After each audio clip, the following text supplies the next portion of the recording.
Hello guys, welcome back to English literature classes. In this video I am going to discuss a very important topic, that is a William Wordsworth The World is Too Much With Us poem. Okay, I will discuss about the topic of The World is Too Much With Us by William Wordsworth.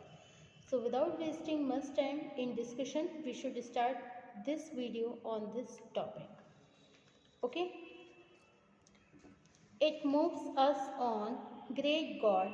I would rather be a pagan shackled in a creed outworn. So might I standing on this pleasantly. Okay.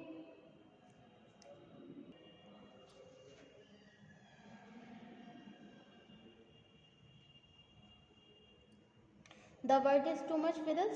The poet passes satire on the modern Christian who have grown too worldly. He wishes to give up Christianity to become a worshipper of nature. Okay. The poet passes satire on growing materialism among modern Christians. Their most of time is spent in worldly action related to money. They have no time to see beautiful objects of nature. All the time they run in a blind race of worldly gains. The poet is fed up of it and wishes to worship nature. He is ready to become a pagan.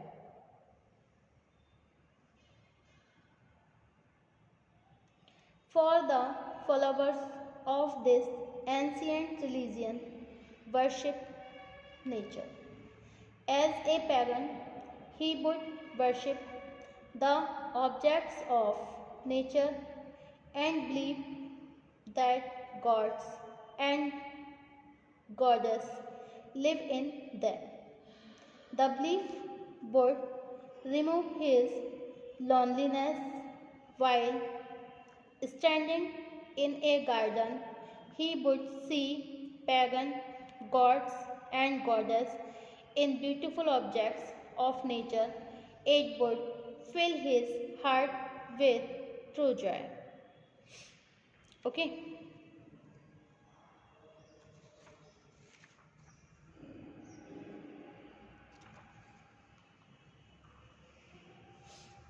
Sonnet the world is too much with us, कवि William Wordsworth द्वारा लिखा गया है ये sonnet. Okay, और ये सन 1807 में प्रकाशित हुआ था. इस सोनेट में कवि अपने समय के व्यक्तियों की जो भौतिकवादिता है उसको देखकर निराश है. वो कहता है कि सभी व्यक्ति प्रत्येक समय धन अर्जित करने में और खर्च करने में लगे हुए हैं. They were wasting their time in making and spending money. Okay, और इस कमाने का जो खर्च करने में, मतलब कमा रहे हैं और खर्च कर रहे हैं, बस इसी में ही अपनी पूरी शक्ति बर्बाद कर रहे हैं, पूरी शक्ति नष्ट कर रहे हैं. इसका तुच्छ परिणाम ये है कि उनके पास अपनी प्रकृति को देखने के लिए थोड़ा समय भी नहीं है जो सिर्फ हमारे लिए है. उन्होंने अपने हृदय को प्रकृति की ओर से हटा दिया है.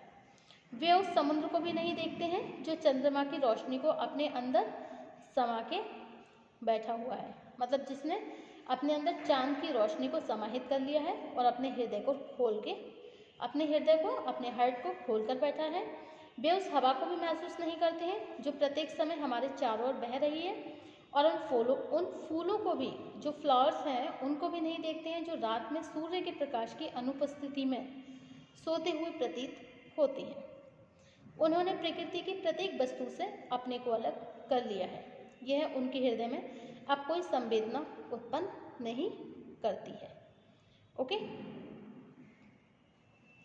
In this stanza the poet tells about the it moves us not, great God, I would rather to a pagan shackled in a creed outworn, so might I standing on this pleasantly. कवि कहता है कि काश वह pagan होता. Pagan कौन है? Greek mythology में पैगन्स को बोलते हैं प्रकृति का पुजारी. कौन है? प्रकृति का पुजारी, मतलब a person who does not acknowledge God, worshipper of nature, प्रकृति का पुजारी। Okay, pagan. ग्रीक माइथोलॉजी में पैगन्स को प्रकृति का पुजारी कहा गया है, अतः कवि स्वयं को पैगन के परिवार में पैदा होने की कामना करता है। वो ये सोचता है कि काश it moves us not great God I would rather be pagan suckled in a creed outworn, कि काश मैं पैगन के परिवार में पैदा होता, क्योंकि अगर वह पैगन होता तो वह घास के मैदान में खड़ा होकर प्रकृति के दृश्यों को देखता जो उसे अकेलेपन का एहसास नहीं होने देते हैं। प्लीजेंटली, खूबसूरत चरागाह जिसे बोलते हैं, खूबसूरत जो जगह होती है, घास का जो मैदान होता है, वहाँ पर स्टैंडिंग ऑन दिस प्लीजेंटली, वो स्टैंडिंग अपने आप को खड़े होते हुए देखता, ऑन दिस प्लीजेंटली, इस खुशनुमा, इस जॉयफुल वातावरण में, इस घास के मैदान में अपने आप को खड़े होते हुए देखता अगर वो पैगन परिवार में, अगर पैगन परिवार में उसका जन्म हुआ होता। ओके, अब नेक्स्ट है have glimpses that would make me less forlorn, have sight of prodigious rising from the sea, or hear old Titan blow his wreathed horn. Okay,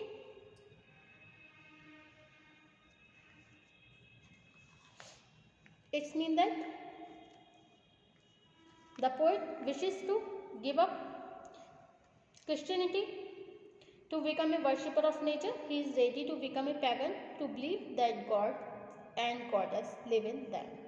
The poet is fed up of worldliness and wishes to worship of nature. He wishes to give up Christianity to become a pagan. A pagan believes that gods and goddess live in objects of nature.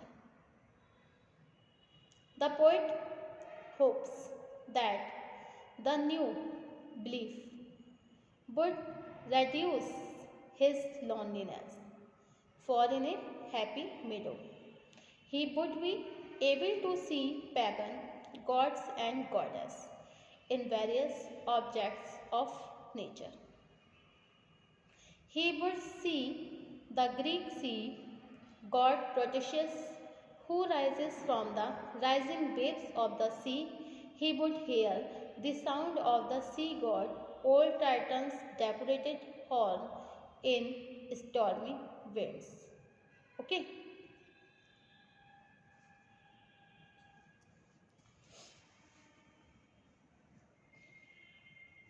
तो अगर वह pagan होता तो घास के मैदान में खड़े होकर प्रकृति के दृश्य को देखता जो उसे अकेलेपन का एहसास नहीं होने देते, और अगर वह पैगन होता तो प्रोटेशियस, जो कि समुद्री देवता है, प्रोटेशियस कौन है? समुद्री देवता। Okay, Greek sea god capable of changing shape and forecasting, मतलब ग्रीक के समुद्री देवता हैं, उनका नाम है प्रोटेशियस, जो कि ग्रीक के समुद्री देवता हैं, आकृति बदलने व भविष्यवाणी करने के योग्य होते हैं। ओके, तो वो कहते हैं कि कभी कहता है कि अगर वह पैगन होता तो प्रोटेशियस जो समुद्री देवता है को समुद्र से बाहर आते हुए देखता। प्रोटेशियस जो कि समुद्र से उत्पन्न हुए थे, समुद्री देवता है। ओके, और ट्राइटन, ट्राइटन कौन होता है? दूसरे समुद्री देवता, मतलब एक समुद्री देवता प्रोटेशियस वो उत्पन्न होते हैं, दूसरे जो है ट्राइटन, ट्राइटन जो है वो दूसरे समुद्री देवता को शंख बजाते हुए सुनता। ठीक है, ट्राइटन कौन है? ट्राइटन है another sea god who can एग्री sea by blowing his conch, जो कि अन्य समुद्री देवता, मतलब ये दूसरे जो है ट्राइटन या अन्य मतलब दूसरे समुद्री देवता हैं जो अपने को शंख की आवाज़ से क्रोधित समुद्र की लहरों को भी शांत कर देते हैं। ओके, तो कभी कहता है कि ट्राइटन की वो प्रोटेशियस और ट्राइटन, ट्राइटन कौन से? दूसरे समुद्री देवता जो शंख बजाते हैं और अपने शंख से जो क्रोधित लहरें होती हैं उनको शांत कर देते हैं। तो ट्राइटन जो दूसरे समुद्री देवता हैं उनको शंख बजाते हुए सुनता, जिससे वह क्रोधित समुद्रों की लहरों को शांत कर देता है। ओके, तो the poet is fed up, कहते हैं हैव ग्लिम्पिस, मुझे झलक मिलती, the that would make me less forlorn, जिससे मुझे अकेलेपन मतलब मुझे बिल्कुल अकेलेपन का महसूस नहीं होता, बिल्कुल मुझे अकेलापन महसूस नहीं होता। हैव साइट ऑफ प्रोटेशियस, मुझे दृश्य देखने को मिलता। प्रोटेशियस समुद्री देवता, जो समुद्र से उत्पन्न हुए थे प्रोटेशियस, उन्हें देखने का मौका मिलता। राइजिंग फ्रॉम द सी, जो समुद्र से उत्पन्न हुए थे, राइजिंग उत्पन्न हुए थे, सी समुद्र। और हियर, हियर मीन्स सुनता। ट्रिटन, ओल्ड ट्रिटन, जो दूसरे समुद्री देवता हैं। बिलो मीन्स बजाते हुए, हिज रैथेड हॉर्न, रैथेड हॉर्न का मतलब है ट्विस्टेड, और हॉर्न का मतलब है शंख, मतलब कॉन्च। तो मैं उन्हें सुनता, किन्हें सुनता? जो अन्य समुद्री देवता हैं, जो अपने शंख की आवाज़ से क्रोधित समुद्र की लहरों को भी शांत कर देते हैं, समुद्र को भी शांत कर देते हैं। तो मैं ट्रिटन और प्रोटेशियस, इन दोनों देवताओं को देखता। तो कवि क्या कहता है कि काश वह पैगन होता। ग्रीक माइथोलॉजी में पैगन्स को प्रकृति का पुजारी कहते हैं। प्रकृति मतलब नेचर, ओके। कि काश, कवि क्या कामना करता है? कवि ये विश करता है कि वह पैगन होता। ग्रीक माइथोलॉजी में पैगन्स को प्रकृति का पुजारी कहा गया है, अतः कवि स्वयं को पैगन्स के परिवार में पैदा होने की कामना करता है। क्योंकि अगर वह पैगन होता तो वह उस घास के मैदान में खड़ा होकर प्रकृति के दृश्यों को देखता, जो उसे अकेलेपन का एहसास नहीं होने देता, ओके। यदि वह पैगन होता तो प्रोटेशियस समुद्री देवता को समुद्र से बाहर आते हुए देखता, और ट्रिटन दूसरे समुद्री देवता को शंख बजाते हुए सुनता, जिससे वो क्रोधित समुद्र की लहरों को शांत कर देता है, okay. The poet hopes that the new belief would reduce his loneliness, for in a happy meadow he would be able to see pagan gods and goddess in various objects of nature. He would see the Greek sea god Proteus, who rises from the rising waves of the sea. He would hear the sound of the sea god, old Titan's decorated horn in stormy winds. Okay? Thank you for watching my YouTube channel. Thank you so much guys. और next हमारा होगा topic, आज हमने William Wordsworth की पढ़ाई है poem, और next होंगे हमारे रॉबर्ट ब्रिज। रॉबर्ट ब्रिज की जो पोयम है उनका नाम है, उस पोयम का नाम है नाइटिंगेल्स, ओके। Thank you.